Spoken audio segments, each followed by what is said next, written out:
Hello, my name is Sheila May Perez, currently working a licensed agriculturist, and I would like to share to you today what had Jesus done in my life when I was still young and up to now.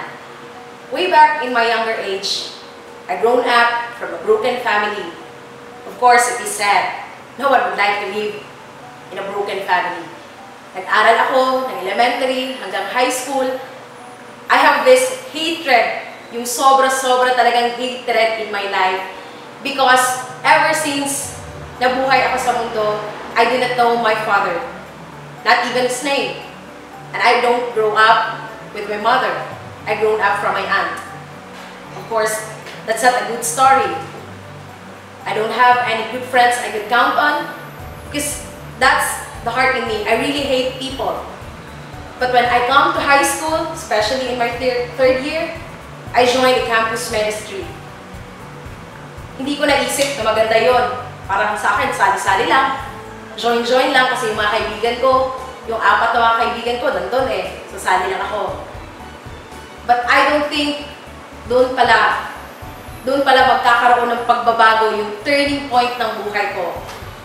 That time when I joined a young people's retreat, I come to the Lord's feet. I acknowledge Him and I received Him in my life. And gladly to say, believe it or not, God restored a lot of me. Doon ko natutunan na instead na magalit sa parents ko, instead na magalit sa mama at papa ko, I thank God for it. Why? Because I draw more determination and strength about it. God put me in that purpose. Bakit? Kasi dahil sa pangit na nakaraan ko, magkakaroon ako ng napakagandang future. That time when I received Jesus Christ, I really have in my heart the forgiveness to my father, the forgiveness to my mother. And there I could see the love of the Lord in me lavishing. I've gained a lot of friends. I've gained a real friends, hindi lang yung friends na friends kung may pera.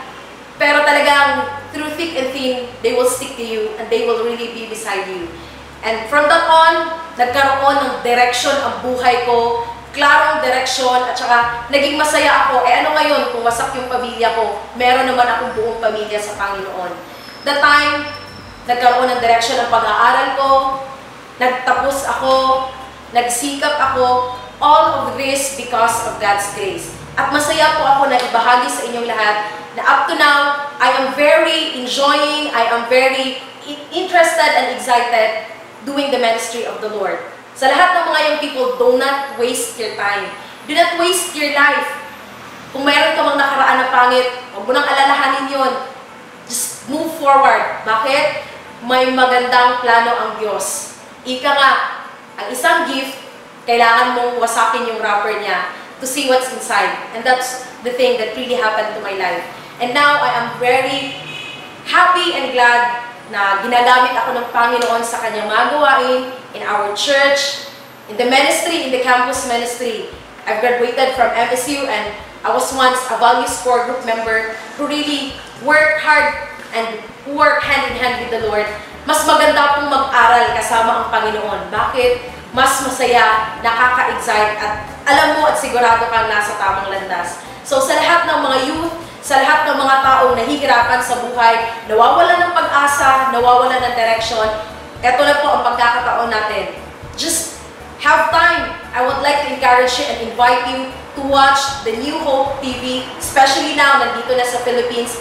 You have a lot of time. Huwag nang manood ng mga walang kwentang bagay. Eto na yung time na manood tayo. And you can really experience the power of God, the power of the Holy Spirit moving in your life. Na-experience po namin yun, na-experience ko po yun personally, and I want you to experience it. So have time, watch the New Hope TV in Philippines.